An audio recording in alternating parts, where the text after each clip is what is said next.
একে নাসিরুল ইসলাম প্রধান শিক্ষক সরকারি আদেশ। আপনারা সবাই উপস্থিত থেকে আমাদের এই আয়োজনটিকে সাফল্যমণ্ডিত করবেন।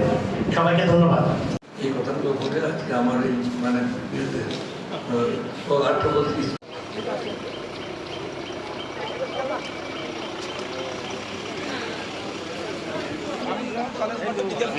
খেলা